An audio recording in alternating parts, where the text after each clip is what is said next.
welcome you to the Pennsylvania Avenue Resource Center, which we lovingly call PARC.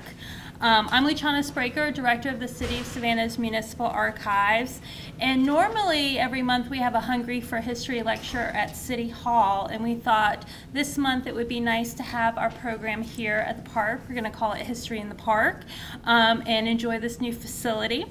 But I do want to encourage you, if you're not already on our listserv, you can add that to the evaluation form I put on your chair, and we can send you notices about all of our lectures that come up every month. And if you have any ideas for programming that you would like us to try to do, or other facilities you would like us to move our programming to, we're open to those suggestions too, so you can share those with us. I also want to mention that October is American Archives Month. That's an opportunity for us to remind you of the value of archives and remind you that the city has a municipal archives if you weren't aware of that. We're located in City Hall. We are open to the public, and we encourage you to take advantage of us. Our records go back to the founding of the City of Savannah government, which is 1789. And I've left bookmarks also on your chair that has our contact information and how you can start exploring our collections on the city's website. And another item I shared with you is a flyer about a new online portal. That is www.savannahga.gov/yourhistory. We're actively trying to collect information about all of Savannah's unique and diverse neighborhoods.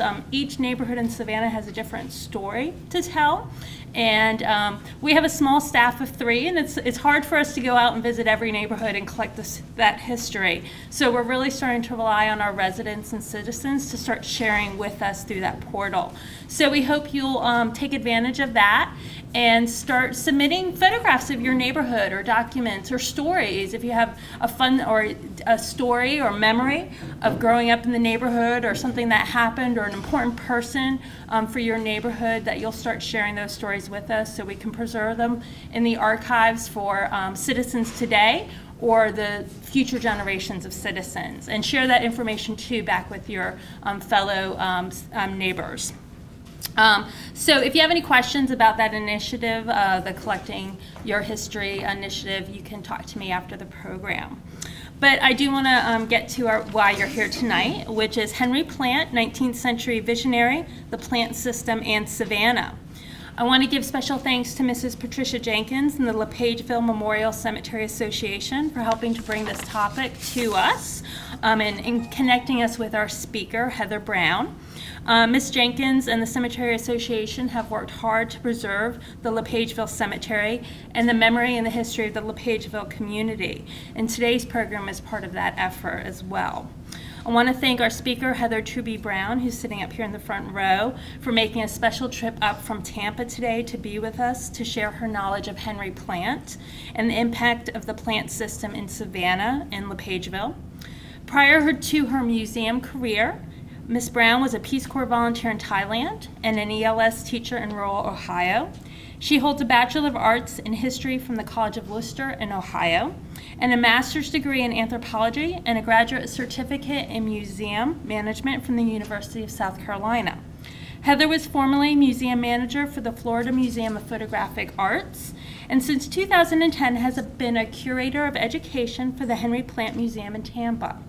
As curator of education, Heather wears many hats, as many in the cultural community do. She prepares exhibits and educational programming, writes grants, trains docents, and I thought this was very interesting, helps develop the Live at the Tampa Bay Hotel theater series. So that sounds like a lot of fun. She helped spearhead the museum's certification as an autism-friendly location and is a guest lecturer for the University of Tampa's Museum Studies classes. She's co-author of the upcoming book, The Tampa Bay Hotel, which is due out next year. And I'm hoping she'll return to our St. Patrick's Day Parade next year to play her bagpipes as part of the Temple Terrace Highlanders Pipe Band, of which she's a member. So please help me welcome Heather Trubee Brown.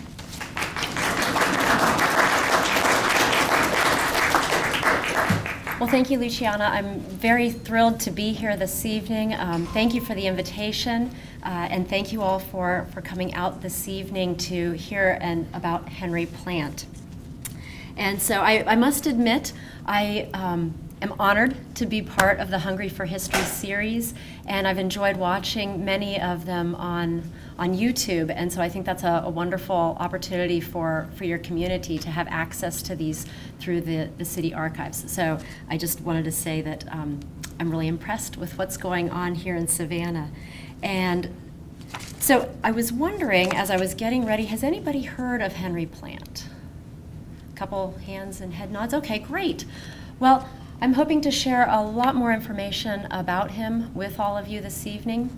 And before we get started on that, though, I know I was introduced as the Curator of Education, but if you're not familiar with the Henry Plant Museum, I just want to take a few minutes to explain what it is and what we do, and for those of you who aren't familiar. And the Henry Plant Museum is the oldest history museum in Tampa. We were founded in 1933, and our mission is to interpret the turn-of-the-century Tampa Bay Hotel and the lifestyles of America's Gilded Age, and restore and preserve the artifacts significant to the hotel's history and the life and work of Henry Bradley Plant. Through our programming, the museum transports visitors to the late Victorian period, the beginning of Florida's tourism industry, and the early years of the city of Tampa. Now, since the Henry Plant Museum is housed in the former Tampa Bay Hotel, we focus on the 1891 to 1932 time period, which are the years of operation for Henry Plant's Tampa Bay Hotel. And our narrative concentrates on Plant's significant impact on the development of Florida and specifically Tampa Bay.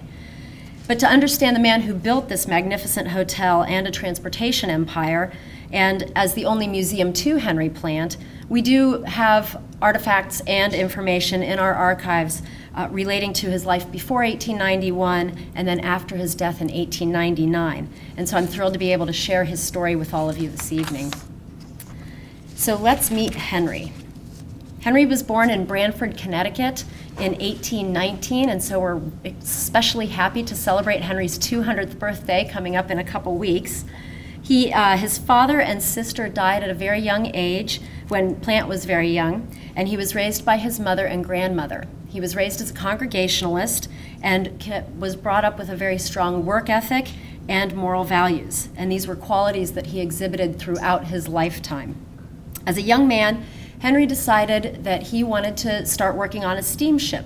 He had declined his grandmother's offer to send him to seminary because he wanted to do something a little more adventurous. And so he was hired on as a captain's boy on a steamship for the New Haven Steamboat Company that sailed out of New York. And this was Henry's introduction to express shipping as well as transportation. And he worked very hard to learn everything he could about it, and he was hooked for life. So as he worked his way up through the ranks of that company, he eventually came to work for the Adams Express Company, and he demonstrated great ability at express transportation and as a businessman, so much so that the Adams Express Company eventually promoted him to superintendent in 1854 and transferred him to Augusta, Georgia, to be in charge of their Southern Division of Transportation. And things were going very well for Henry up until 1861. And as the approach of the Civil War was coming, the Adams Express Company needed to reevaluate what they would do as a northern company working in the South. So Plant organized a group of Southern stockholders and approached the Adams Express Company with the offer to purchase their Southern holdings. An agreement was struck, and Plant became the president of the reorganized Southern Express Company. And from what information I've been able to find, the Southern Express Company was able to operate without interruption during the Civil War. And the Southern Express Company did well, and as the company profited, Plant reinvested the money into the company to further expand and grow it. And after the war, as many small and independent express lines were going bankrupt, Plant used that opportunity to purchase troubled lines across the South and connect them to his network. Now, teasing apart Plant's personal and professional life during the Civil War and immediately following it is quite complex and involved. His wife, Ellen, whom he had married a few years earlier, passed away in 1861. Their only surviving son, Morton Plant, was in New England attending school under the care of relatives. Plant was managing and building his transportation empire in the South. He eventually marries again and continues to develop professional contacts throughout the South and in the North, and begins investing in railroads. Now this is a huge simplification of his life at this time, but for the sake of being able to explore his accomplishments and lasting impact, I just wanted to touch on that briefly and on his formative years and see about laying the foundation for his career that would lead to his development of this transportation empire. But for the rest of the time together, I'd like to focus on the last 20 to 25 years of his life, which were his most prolific. Now, through the Southern Express Company, Plant established a transportation toehold in the South.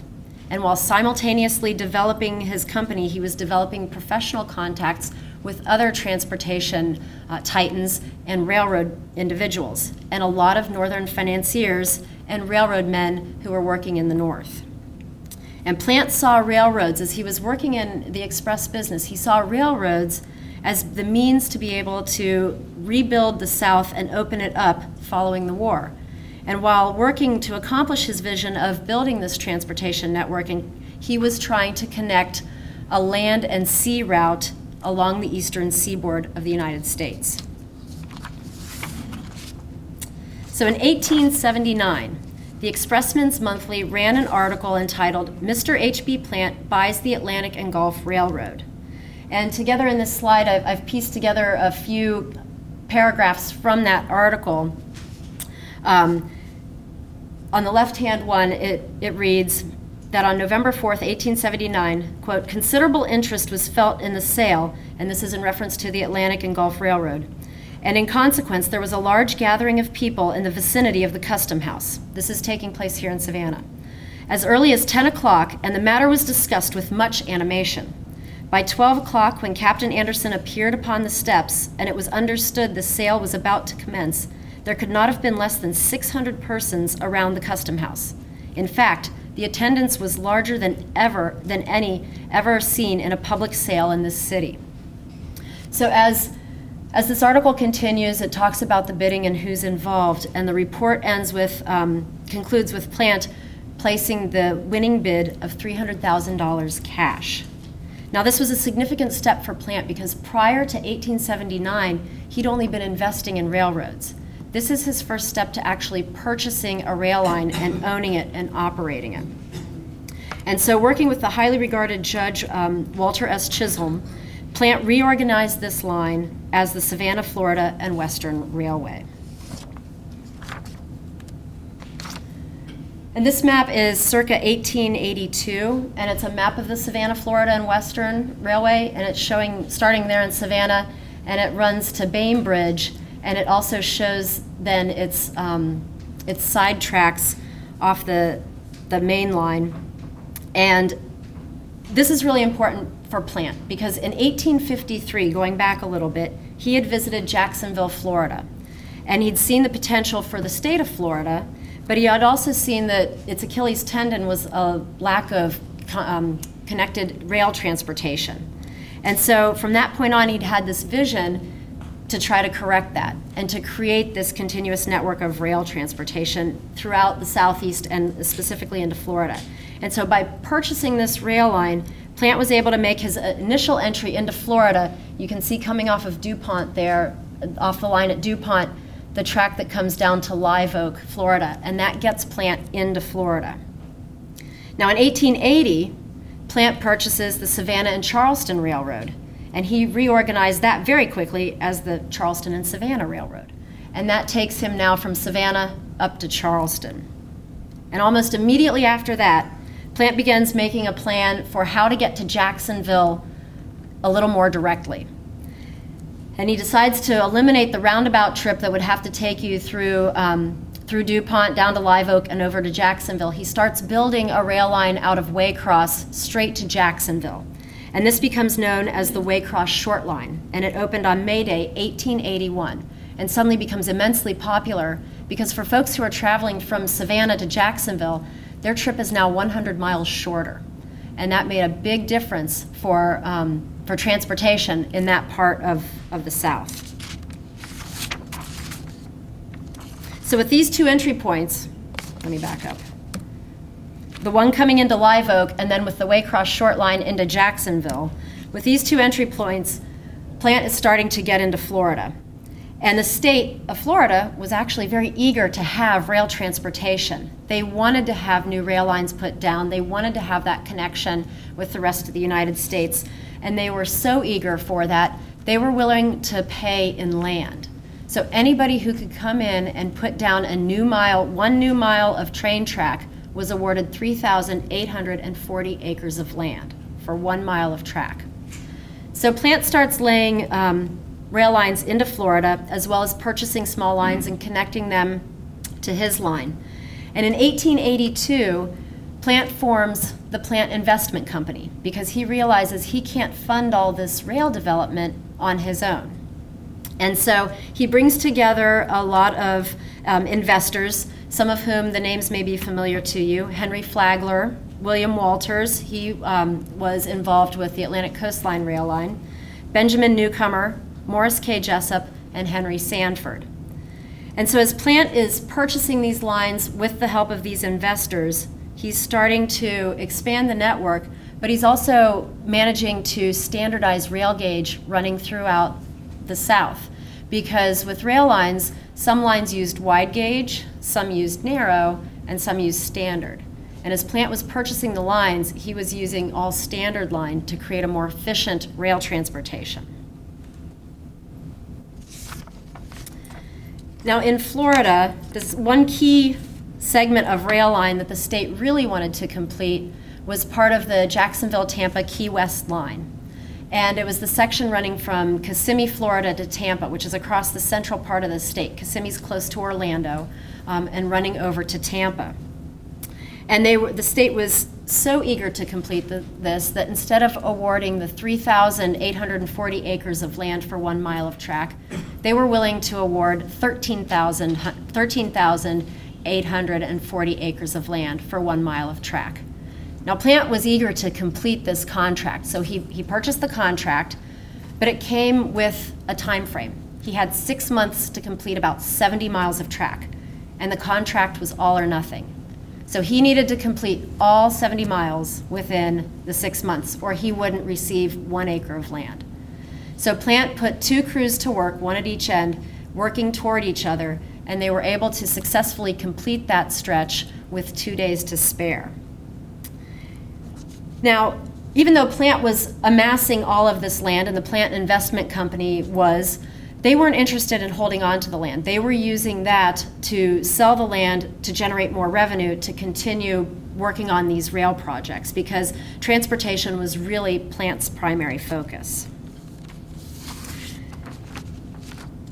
And a quote that illustrates that is, in 1882, the Florida Times-Union quoted Plant as saying, "It seemed to me that about all South Florida needed for a successful future was a little spirit and energy which could be fostered by transportation facilities."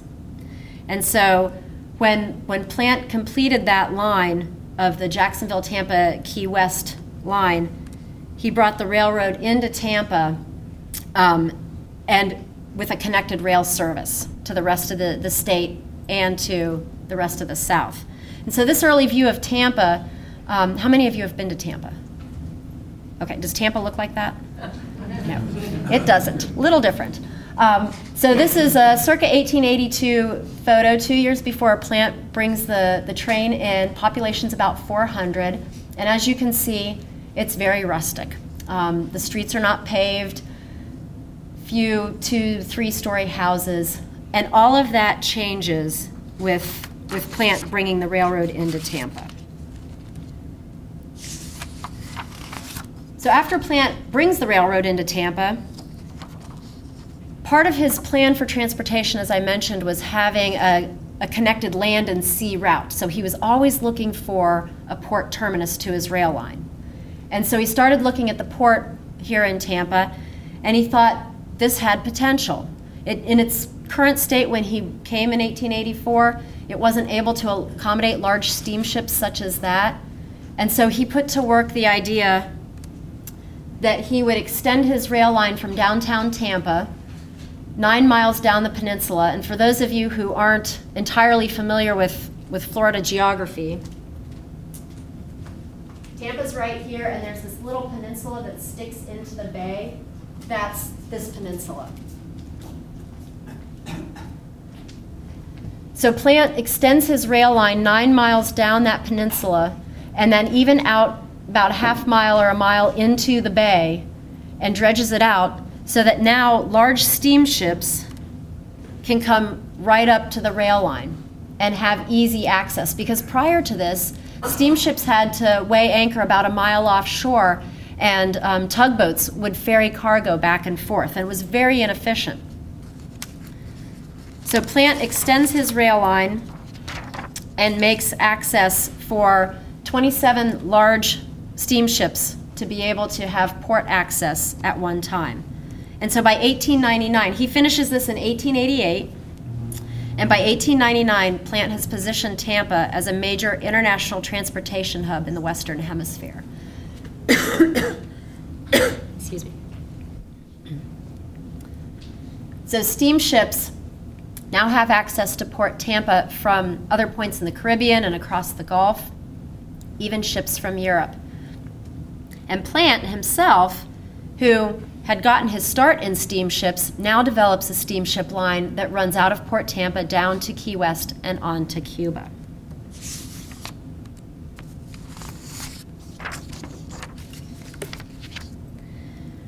But steamships weren't the only part of Plant's transportation line.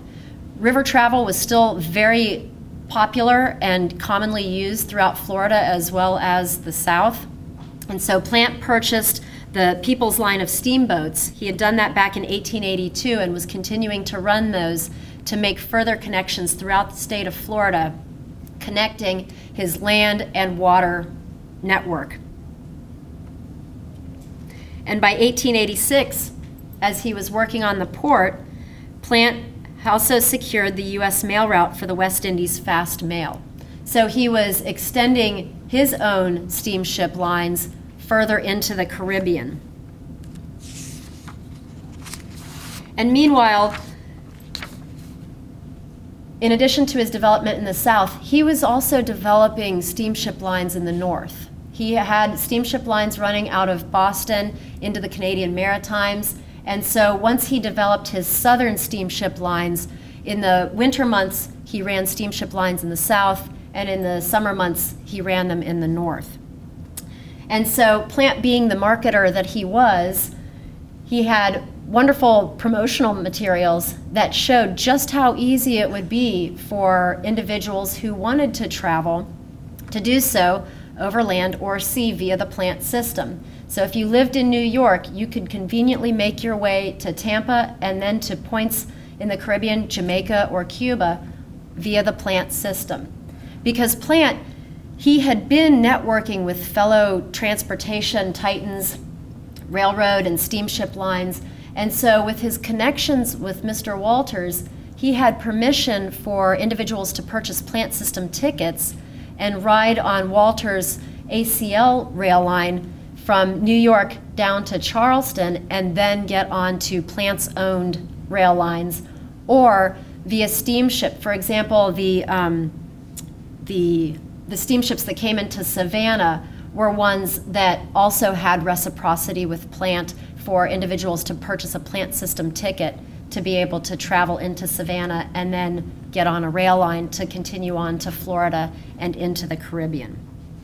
And so with Plant's visuals here, he makes it look very easy that you have access to the eastern seaboard of the United States and then into the Caribbean or into Canada. But if you needed it spelled out for you, he also had materials that clearly state he had over 5,000 miles of transportation lines, and mentioning the major points that you could reach, going across the Gulf over to Alabama or on to Jamaica and Cuba. And even for a short period of time, he did have steamship lines that ran to British Honduras, which is today Belize.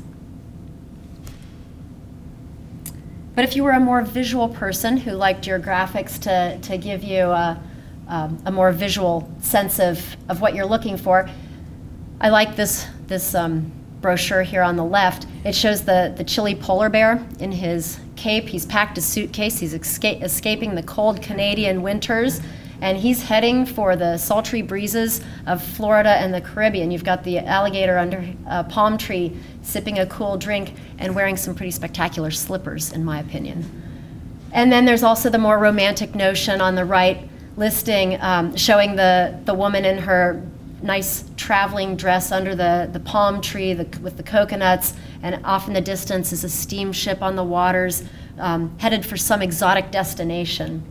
And also on the brochure on the right, mentioning some convenient locations where you can stay while you're on your travels. And I'll be talking about that in just a little bit. But as I mentioned, Plant's vision was really to accomplish a land and sea route, and that's what he was able to do with his rail connections and steamship development. And once he did that and was promoting it to tourists, they began to flock to Florida. And so this is a really great image showing the port, where you've got the steamship and the train, and the port is crowded with travelers.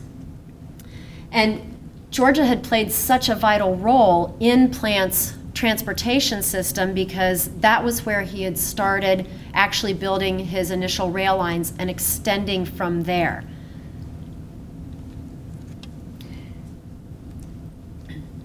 So getting into the hotels, once tourists were coming to Florida, Plant realized that they needed a fabulous place to stay. There really weren't many options, and so that's what prompted Plant to get into the hotel business. And so he had a total of 8 hotels, and the first 2 are shown here. And then he had 2 more, and the Tampa Bay Hotel on the upper left, that was his grandest and most magnificent, and I'll talk about that in a little more detail shortly. That's the one where I work, the former Tampa Bay Hotel. It's also the only one that still stands in its entirety, though does not function in any way as a hotel today, but is home to the Henry Plant Museum and the University of Tampa. And then 2 more hotels. In the bottom right is the Hotel Bellevue. That hotel, today, a small portion of the original building has been preserved and restored and is operated as a boutique hotel. So there is part of one of the former Plant System hotels where you can still stay in a hotel. And that's near Clearwater, Florida. And then the last 2 that he added in the latter part of his life, actually 1898, that was just 1 year before he passed away. But focusing on the Tampa Bay Hotel for just a few moments, as I mentioned, it was his grandest hotel, and Plant's hotels really for the communities they were located in, really did do a lot to stimulate the local economy, because not only were the tourists coming, but then with the season there were more employees coming to operate the hotels, and so there were a lot of developments and a real boost for the communities in which these hotels were located. And specifically in Tampa, there were a lot of civic developments that happened as a result of Plant planning to develop the hotel. In 1885, before Henry Plant started building the hotel, he worked with the Tampa Board of Trade on a few negotiations, one of which was they agreed to build this bridge across the river. They also planned to put in improvements to the waterworks and construct an ice plant for the community. And so this wooden swing bridge opened in 1888, and you can see there this photo is about 1889, early construction on the hotel.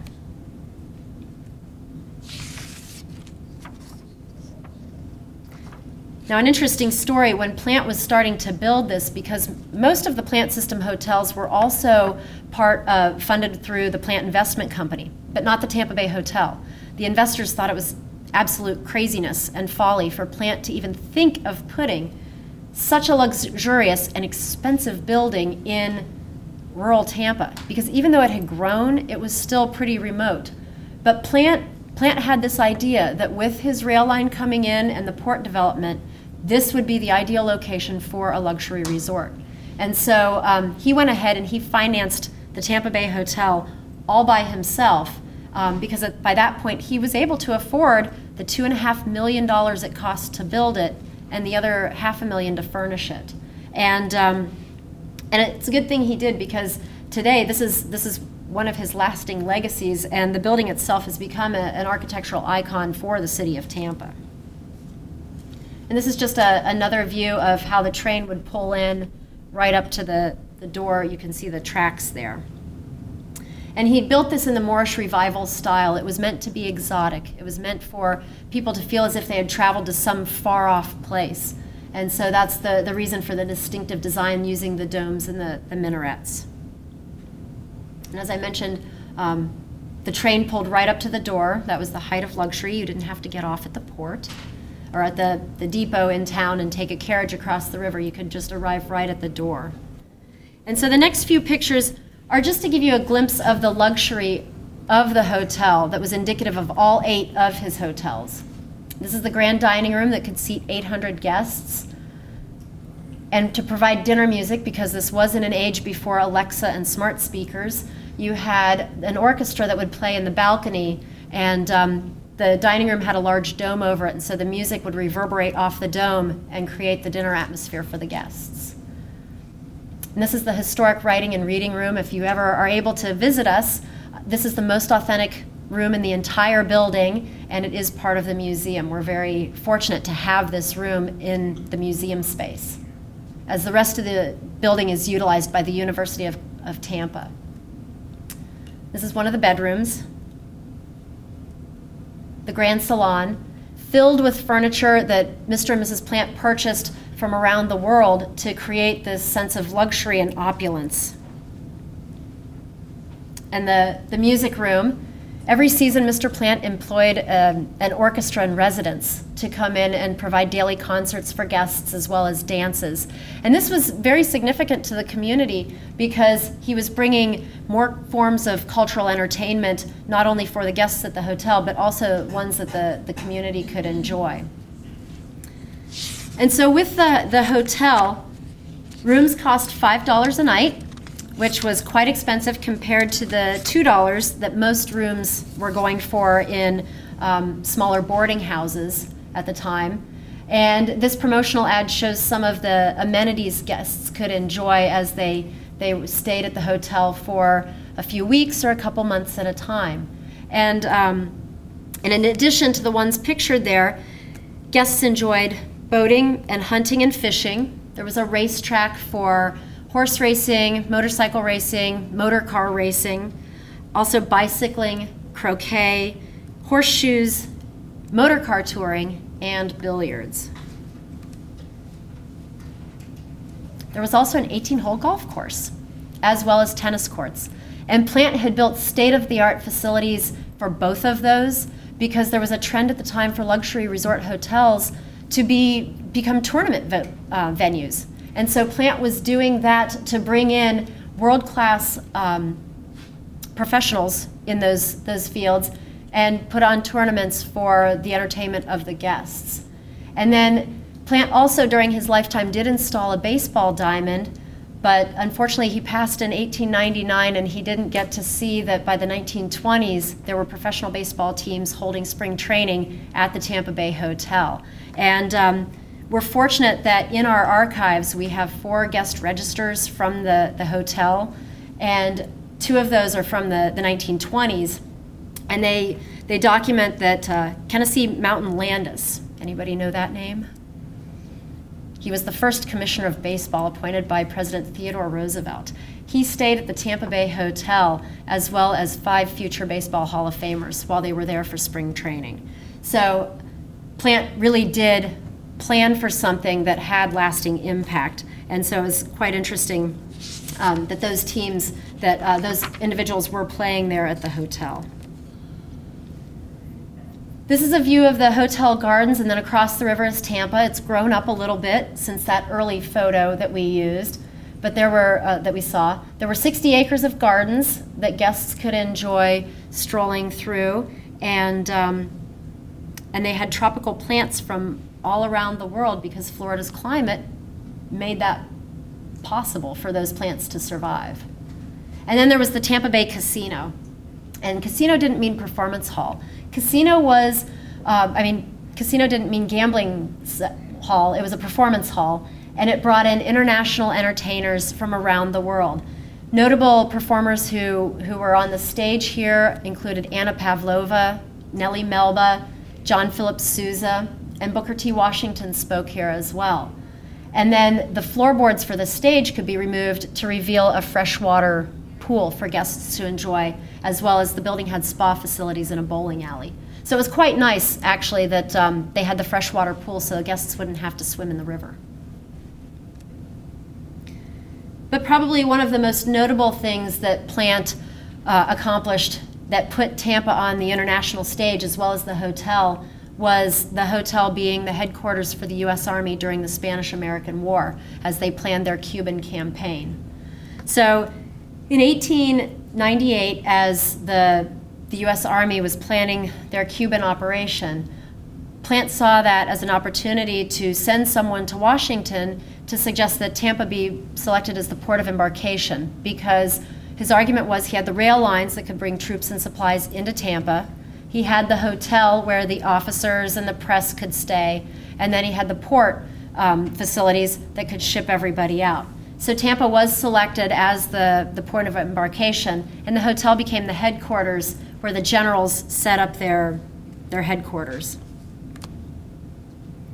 But there were 30,000 troops who arrived in Tampa. It was a huge influx, and that's not counting then all the other ancillary supplies and support staff that came along with it. And Tampa just became inundated. The Red Cross came. Clara Barton's there in the middle of the top photo. Correspondents came from all over the world. Some of the notables were Frederick Remington and Richard Harding Davis and Stephen Crane. But then there was also a few other notable people, one of which was Theodore Roosevelt.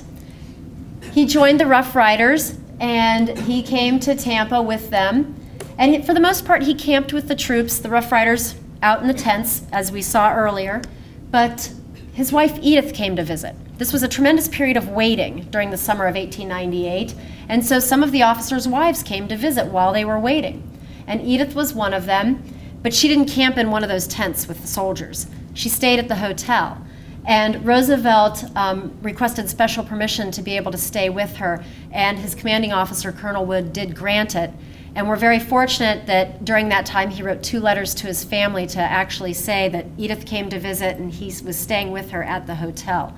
So that's the documentation that Theodore Roosevelt did indeed spend the night at the Tampa Bay Hotel. So in theory, Plant's idea of Tampa being the point of embarkation was a great idea, but in reality, it really didn't work. Plant's rail lines were insufficient to handle the influx of troops and supplies. The port couldn't handle it. Tampa was overwhelmed, and so it turned into mass chaos at the port during that phase of trying to load troops onto the ships and then actually embarking for Cuba. But despite that mess, Tampa was put on the international stage because papers around the world were reporting on the war and mentioning Tampa. And so Plant, in addition to his vision for building transportation, he really was trying to promote the development of Florida and get the word out about all that Florida had to offer. And he did this by traveling to international expositions. So in 1889, he went to the Universal Exposition in Paris, and he took a display of Florida products. He also, the New York Times reported on this, was permitted to fly the American flag at the top of the Eiffel Tower on July 4th in honor of our Independence Day. It was the first time that a flag other than the French flag had flown at the top of that building. That structure. He traveled to Chicago to the World's Fair in 1893, and this is a display of the products that he took and had on display there. And then in 1895, he was in Atlanta at the Cotton States and International Exposition. And this is a freestanding structure that he built entirely of phosphate. Phosphate is one of Florida's products. very, very valuable as a fertilizer. And so he wanted to promote that Florida product. So he built the structure out of phosphate, and then inside had the other items that were Florida products.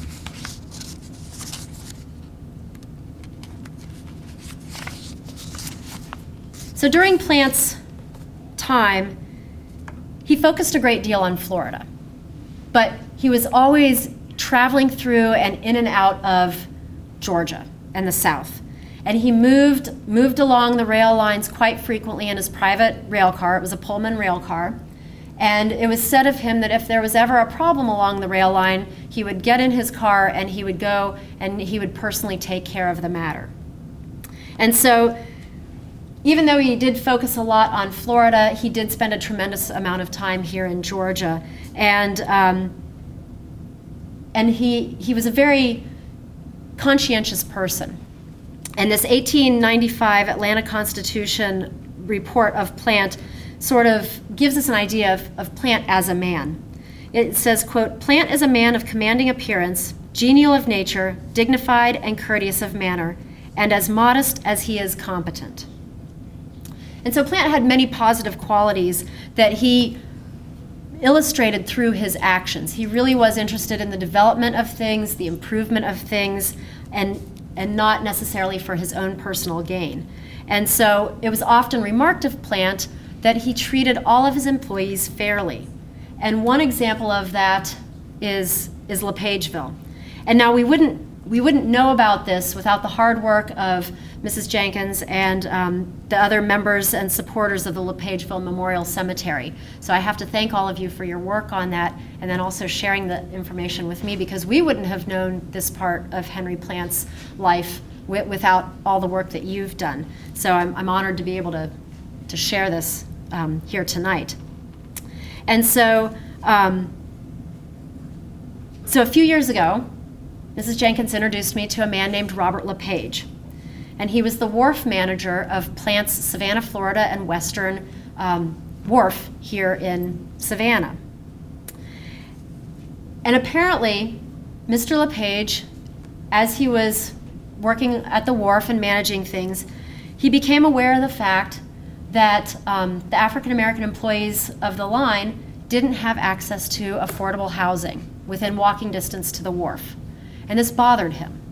And so eventually, in thinking about this, he approaches Mr. Plant and asks if there is a way that the company can have land set aside to develop a community so that the employees can have easy access to work and affordable housing. And so starting in 1885, that's when he approached Plant to work on setting aside the land to establish this community. And Plant agreed 10 acres of company land would be set aside, and the work began in 1886. And by 1888, there were 35 homes that were built and occupied by railroad employees and their families. And so this photo is of one of the homes in LePageville, and it was taken in 1967 by Mr. Charles Henry, and his photos are now a part of the LePageville Memorial Cemetery, their collection. And my understanding is that these homes, even though this is from 1967, it still looked very much like it did when it originally was built in 1888, minus the electric meter there on the side of the house. But each home came with 2 rooms, 2 fireplaces, a porch, and a patch for a garden. And so this 1888 Savannah Morning News article talks about the building of LePageville and its development, and then the map here is a close-up, and unfortunately I don't have the date on the map, but it shows that it was named LePageville in honor of Robert LePage for his founding this community and developing it. And then on the map it shows that the street names were named for officers of the Plant system in the Savannah, Florida and Western rail line.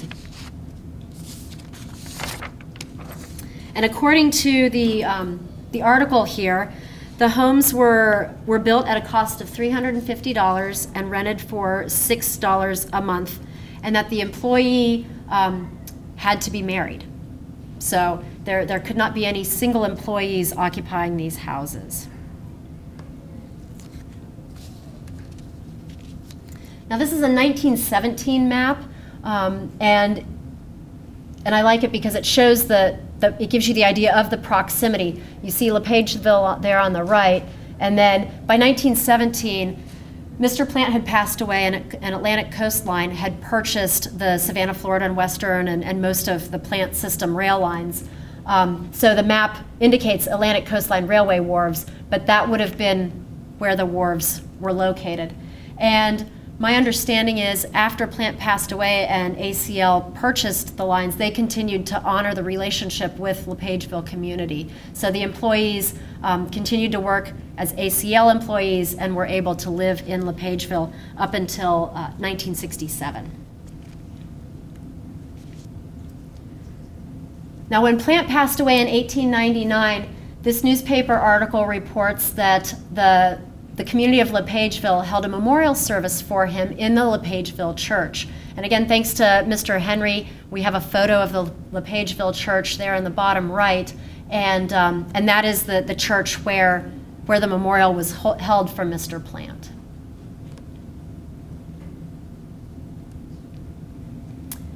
And so today, the LePageville Memorial Cemetery and LePageville Drive are actually two of the physical pieces that still remain in the area of LePageville. These are the two remaining parts, as my understanding, of what remains of the community. And again, it's thanks to the work of the LePageville Memorial Cemetery Incorporated. And then this is one of the artifacts that remains from the community. This is the piano from the LePageville Church that was pictured earlier. And when the church was torn down in 1967, the congregation moved and renamed themselves the St. Thomas Missionary Church, which is still today an active congregation. And the piano is in their church today. So this physical artifact still exists from LePageville and is used. Now, Robert LePage passed away in 1888. He'd had pneumonia. He worked for a number of years for the Savannah, Florida, and Western Railway, and his obituary is there on the right. And again, it remarks on his efforts during the war, as well as with LePageville. And he and his wife, Laura, are buried in Laurel Grove North Cemetery here in Savannah, and that's a photograph of his headstone. So still very strong connections here in Savannah. And then this is a Google map. For those of you who may not be familiar with where LePageville is located or the Memorial Cemetery, it's circled in yellow. And LePageville Drive there leads up to it off of President Street.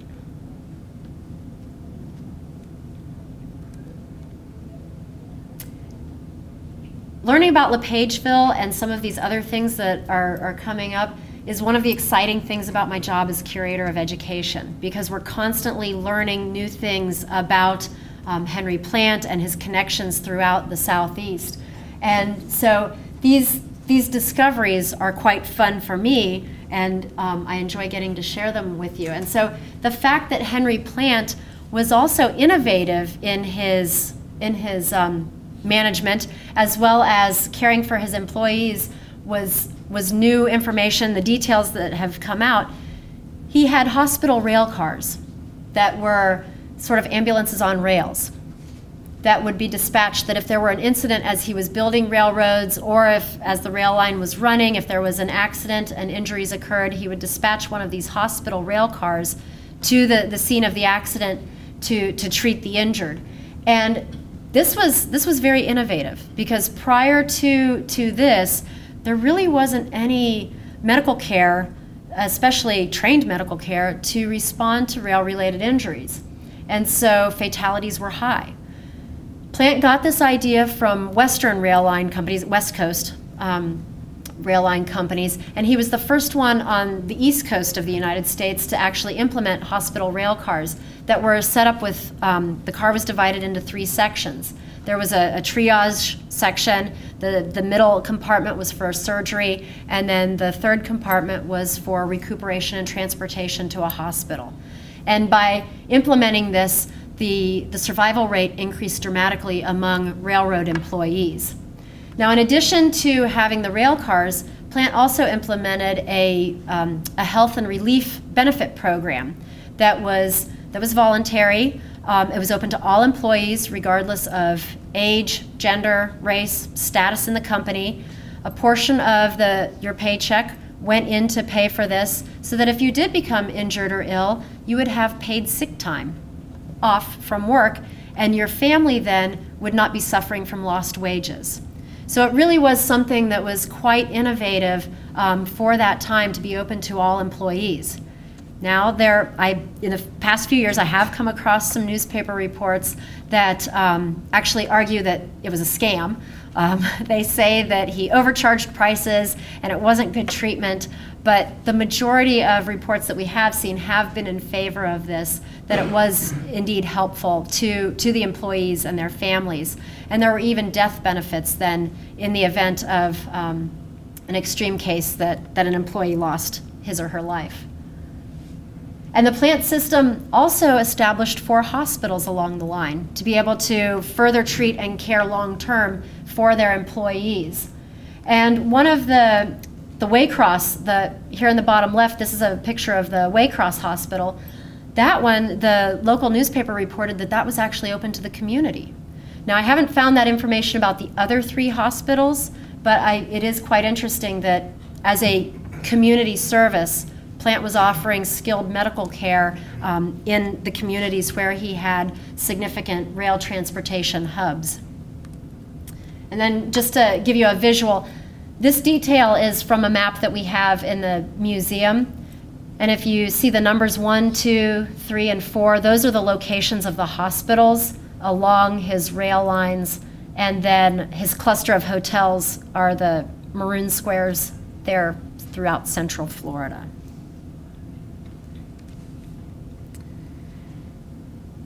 And just to wrap up, we often get the question about Henry Plant and Henry Flagler. How many of you have heard of Henry Flagler? Okay, so we get that question a lot in Florida. And based on some of these primary sources, we believe that Plant and Flagler were actually friends. There are some newspaper reports that speculate that they did have a gentleman's agreement to sort of split the state, that Flagler took the east coast of Florida to develop and Plant took the west coast. But based on some other information, they were friendly. As I mentioned earlier, Flagler was an investor in the Plant Investment Company. And from these 2 pieces, we have the Orange Blossom newsletter. It was produced by the Tampa Bay Hotel.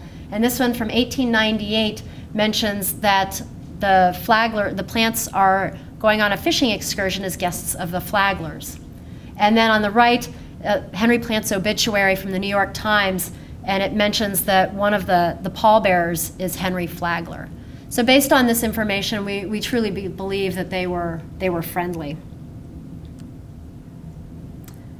And then just in summation, Plant's legacy, even 200 years later, he still has a significant footprint in the Southeast and especially in Tampa Bay. Starting in Tampa Bay, looking at the Tampa Bay Hotel, where the museum is, and it's home to the University of Tampa. The city of Tampa uses one of Plant's steamships on the city seal. And then there are a lot of streets named for him, high schools, cities in Florida. Some of you may have heard of Plant City, Sanford, named for one of his officers. So Plant has a significant impact in that area. But then also throughout the Southeast, Waycross has Plant PARC and a memorial fountain there in the town of Waycross. And then for many of the rail lines that run throughout the Southeast, especially through Tampa, those are on the footprint of original Plant system rail lines. So that infrastructure that he put down is still being utilized today in many locations. And then the most glamorous part of his legacy is the building on the right there.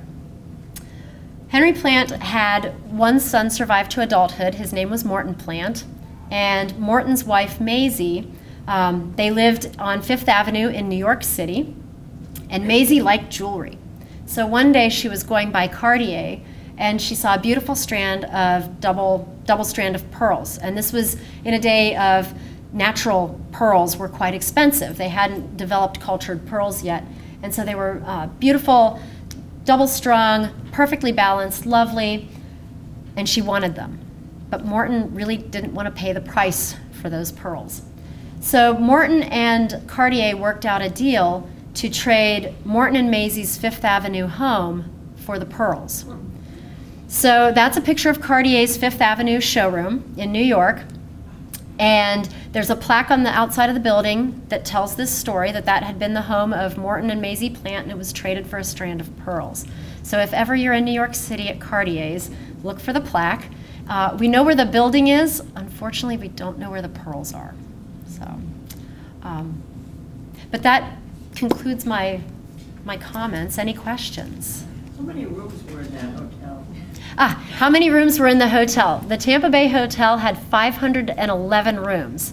And I forgot to mention the amenities, my goodness. When it opened in 1891, it was fully electrified. Plant had built a power plant on the grounds, and so every room had electricity. There were telephones. There were 2 elevators that operated on hydraulics, 2 Otis elevators, as well as indoor plumbing, hot and cold running water. So that was definitely state-of-the-art luxury. Yes. So passenger transportation was primary, but I presume freight was also a big part of it? Yes, freight was also a large part of it, because with Florida's products, the industries that they have with cattle and citrus and even seafood was tremendous. One of the prominent stories that we talk about in Tampa is the cigar industry, because a man named Mr. Ebor had cigar factories in Key West, and he was wanting to relocate.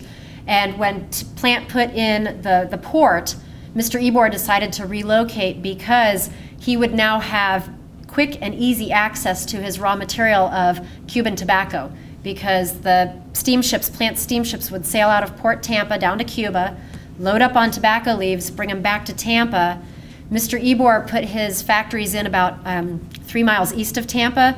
So today, if you're familiar with the area, Ybor City is named for Mr. Ebor, and at one time it was the cigar capital of the world, because other cigar manufacturers came too, because, hey, why not? You've got a nice access to your raw material. And so after the cigar rollers rolled the cigars, they would put the finished product back on the train and send them north. So yes, freight as well as passenger. Yes? For the building of the hotel, was you able to use local labor for that? Is that such an elaborate building, or would you have to bring people in from other places to build it? It was both. It was building the hotel. The question was about using local labor. It was a tremendous undertaking, and they had both local as well as labor that came in, because in looking for the skilled craftsmen to do the bricklaying and the woodwork, I think one of the images showed that the horseshoe arches on the verandas were wood. That was all skilled woodworking to do that. So it was, it took a lot from both local as well as coming in. And then even with brickyards, Plant had to establish a special brickyard just to do the brick manufacturing. What are the tracks? Do we still use those tracks? Yes, in Tampa, if you've been in downtown Tampa, you've gone over the railroad tracks, those are still used. They're used by CSX today. Yes. As far as traveling to an exotic place, it looks like India today, the turrets. And the other thing is, since it was rural Tampa, how do you make it economically feasible? Was it strictly by gas before as it grew? That 2 comments. That the exotic architecture. The inspiration for this, the architect was J.A. Wood, and he was a prominent architect from New York who had developed a number of prominent northern New York hotels, as well as the Oglethorpe Hotel in Georgia, in Thomasville, I believe. They look very similar, if any of you recall seeing pictures of the Oglethorpe. The basic design is very similar. And so Wood got his inspiration from Alhambra in Spain. So yes, there is very much a a Spain, North Africa influence in the design. And then the second comment about Making it economically feasible. economically feasible. That's a challenging one. The hotel, for having all of its state-of-the-art amenities and being at the height of the Gilded Age and that opulence and luxury for those who had the means to partake in that lifestyle, the 1890s were really the height of its success. And then after that, it was actually too big to be successful. And so, but Plant didn't care. He had, at this point, he'd made his fortune in steamships and railroads, and so his hotels were more of a hobby. It was part of his plan for encouraging people to come to Florida, but it really wasn't something that he needed to make the money on. And so when Plant died in 1899, his wife and son, they didn't want the hotels, and they didn't want the railroads. His son Morton did want the steamships. So Morton kept the steamship lines, but they sold the others. And by that time, at least in Tampa, the city was using it as a community space. They were using the dining room and the music room for community events. And so the city decided to purchase the hotel in 1905, once the estate was all settled. The city of Tampa bought the building and ran it as a hotel up until 1932 when it closed. And so it was, and they used a number of different managers. They tried running it year-round, which in Florida without air conditioning is quite miserable. But they tried, and it just got to the point that they weren't making any money. And then also with Florida's big land boom, that dropped out, and then the Depression, and so in 1932 they closed the hotel. But they didn't know what to do with it because the community was still attached to it. And so in 1933, that's when the University of Tampa, which at the time was a 2-year junior college, approached the city about leasing the building. And so the city and the university entered an agreement to lease the building, and the city also then wanted to establish the museum. So we're really fortunate that the city saw that the community was embracing the building, and then the university had the foresight and the thought of utilizing the big building, because otherwise, like many large historic structures, it probably would not have survived to today if those things hadn't have occurred. Yes? You gave us one reason for the steamships going to Cuba, that's the tobacco. What about Jamaica? Rather than some other island? Well, that was tourism driven, and we think if Plant had lived longer, he was really wanting to make a stronger presence in Cuba. His architect Wood had gone down and scouted some land, and they discussed some hotel plans and trying to develop a hotel there. There are newspaper reports from 1892 that Plant went on some excursions to not only Jamaica but Nassau to meet with the governors of those islands. Now, the newspaper accounts don't talk about what they met about, but going to meet with the individuals on those islands, it's possible he was trying to work out, negotiate, discuss either having port access for tourism, maybe a hotel, but we think that if Plant had lived longer, there would have been more tourism development, at least in Cuba and maybe some other places. Yes? Didn't Flagler have a railroad line? Yes, Henry Flagler did have a railroad line, and it went down the east coast of Florida, and he's actually the one who was responsible for building the railroad to Key West. Okay, didn't there an accident down there, like flood a storm, messed up the lines down there? I think it was a hurricane. Hurricane. Yes, I think there was a pretty big hurricane that came through that was pretty devastating. Yeah. So. Well, I want to thank Heather, and I want to thank all of you for coming tonight. If you haven't already, I would ask you to fill out your evaluations. If you don't have a pen or pencil, we have some up here. And I do want to thank Heather for coming all the way up from Tampa. Thank you all.